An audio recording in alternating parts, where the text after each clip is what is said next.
O que aconteceu foi que no curso do inquérito do Henri, da investigação da morte do Henri, se buscou antigos contatos, antigos namoradas, companheiras, uma investigação sobre a vida pregressa e a forma dele se relacionar, certo? E com isso se chegou a essa namorada com quem ele teve um relacionamento de 2014 até 2020.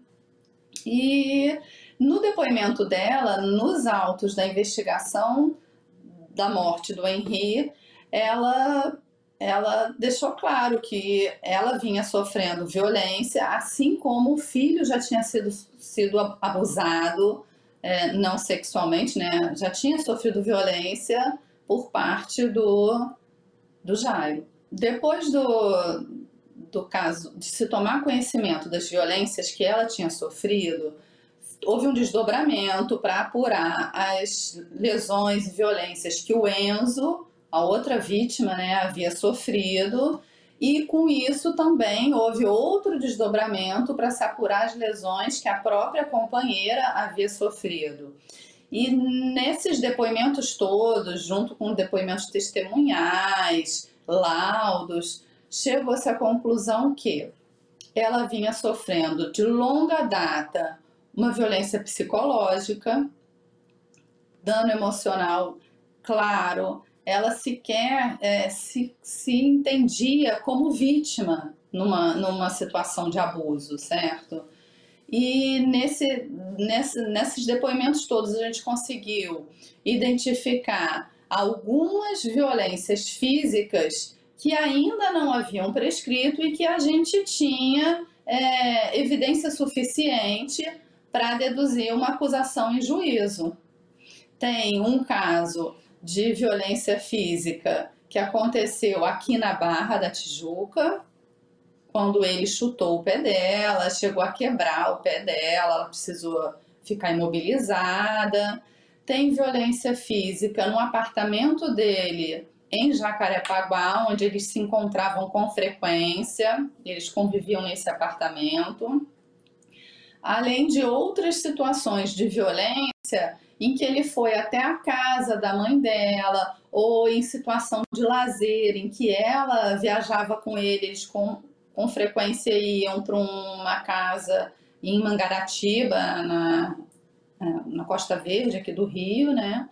E basicamente era uma relação bastante violenta, em que a violência, o controle, as desconfianças, ameaças permeavam quase diariamente o relacionamento afetivo. Ele se valia da condição de vereador, de uma pessoa pública e da situação de poder que ele tinha para fazer não só com que a vítima se atemorizasse mais, mas com que ela também permanecesse atrelada a essa relação, achando que jamais iriam acreditar nela ou que jamais ela conseguiria sair desse ciclo de violência que ela vivia. Ele dizia, nada vai me acontecer, eu faço o que eu quero. Infelizmente, nesse caso, ele tinha um cargo de prestígio e ele se valia disso para garantir ou fazer com que a vítima acreditasse que ele jamais seria pego e que ele tinha um domínio da situação, não só, mas também dos órgãos públicos que poderiam eventualmente agir. Mas eu percebo na atuação dentro da violência doméstica que essa é uma característica de quase todo agressor da violência doméstica. Eles acreditam que não serão pegos, que nada acontecerá com eles. É como se o poder que eles tivessem, que eles acreditam que eles tenham sobre a mulher seja de tal ordem que nada possa os impedir. E é essa, eu acho que é a importância da divulgação do trabalho, do combate à violência doméstica, porque existe saída. A mulher não está rendida, isolada, submetida, subjugada ao homem a ponto de não ter defesa. Ou assim, os atores jurídicos, a polícia civil, a polícia militar, o Ministério Público, a Defensoria, a gente vem cada vez mais se especializando, se qualificando para poder oferecer esse tipo de proteção.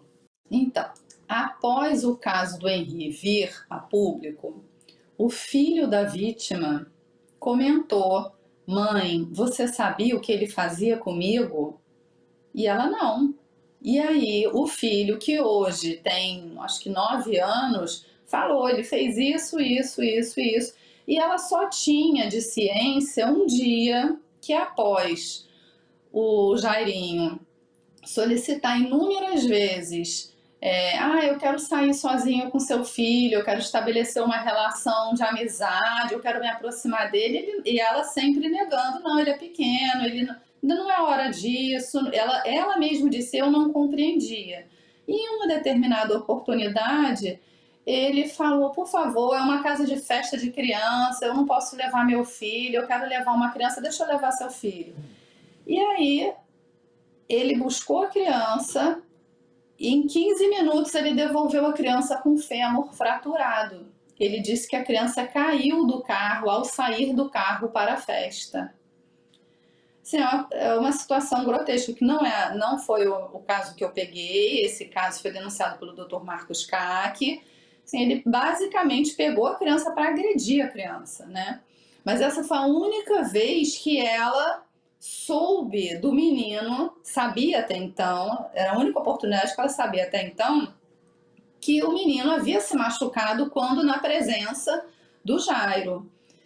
Depois que o caso Henri veio à tona e ficou amplamente divulgado pela mídia, o filho dela teve coragem de relatar outras ocasiões em que ele foi vítima do Jairo, de violência não só física, mas verbal e psicológica.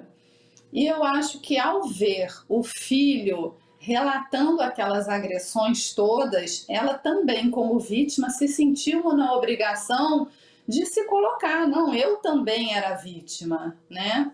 Ela foi dopada por ele algumas vezes, ela era agredida verbalmente com frequência, era agredida fisicamente, era controlada por ele, ela tinha que ligar de madrugada para ele, ficar no telefone para provar que estava dentro de casa, que não estava com ninguém ao redor. Ele já chegou um dos fatos narrados na denúncia é de uma violência sexual. Foi um dia em que ele dopou a vítima para a prática do ato sexual não consentido. E a violência psicológica que as vítimas da violência doméstica se colocam é de tal ordem que ela não conseguia perceber ou identificar que ela tinha sido vítima de uma violência sexual. É quase como um estupro consentido. Não, ele me violentou, mas ele tinha direito a essa prática, né? E não. Eu, na conversa com ela, eu falei assim: você percebe que você foi estuprada? Aí ela falou: agora sim. Porque ela tinha sido dopada por uma prática não consentida. É muita violência, né? Isso.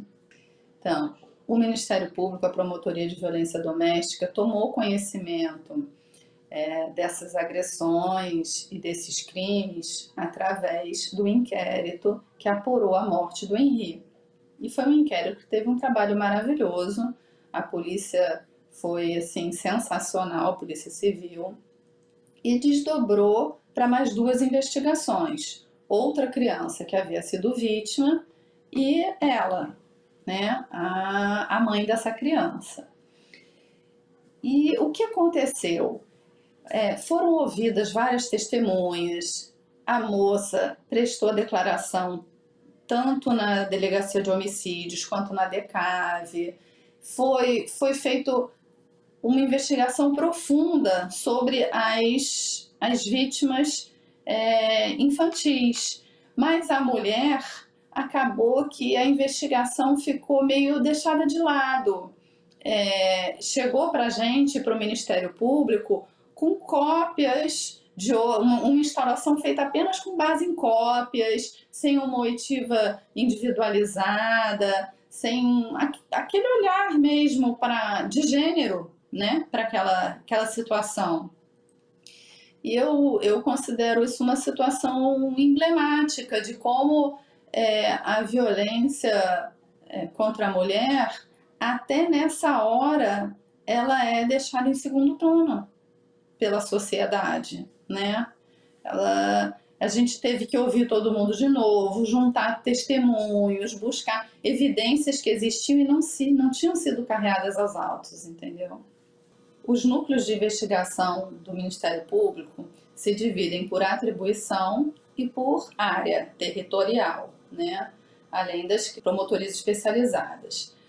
Os crimes ocorridos na Barra da Tijuca, como foi o caso do Henri Borel e do Enzo, né, a outra criança que também foi vítima do Jairo, eles são da atribuição da Promotoria Territorial de Investigação Territorial da Barra da Tijuca. A violência doméstica, ela é direcionada para uma promotoria especializada em violência doméstica.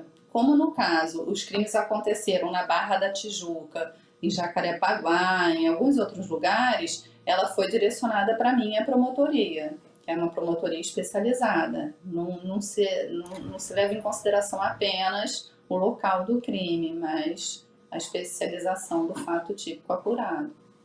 A própria delegacia também apura de forma especializada. Tem a DEAN e tem a delegacia distrital, ou as delegacias especializadas nos casos de crimes especializados. A denúncia do homicídio vai ser julgada pelo tribunal do júri. A denúncia da tortura, da lesão corporal da outra criança vai ser julgada para a vara em que for distribuído. E a denúncia que eu ofertei de violência doméstica vai ser julgado por uma vara de violência doméstica. Eles vão ser, provavelmente vai haver uma condenação e ao final as penas são tratadas, reunidas, unificadas na vara de execução penal. Ele já está preso, mas eu pedi a prisão por este crime. O que acontece? Se mais à frente se considerar no outro processo, que naquele processo não há mais necessidade de ele permanecer preso, ainda pode subsistir a necessidade de se manter preso no processo de violência doméstica. É comum, num caso de violência grave, haver a necessidade da prisão do agressor, porque o agressor tem um vínculo com a vítima. Ele sabe onde a vítima mora, ele sabe onde a família dela mora. Então, a vítima da violência doméstica e as testemunhas são muito mais suscetíveis a estarem atemorizadas pelo ofensor, pelo denunciado, do que num outro crime, às vezes, que pode até ser considerado mais grave, mas com quem a vítima e o denunciado não têm nenhum tipo de vínculo.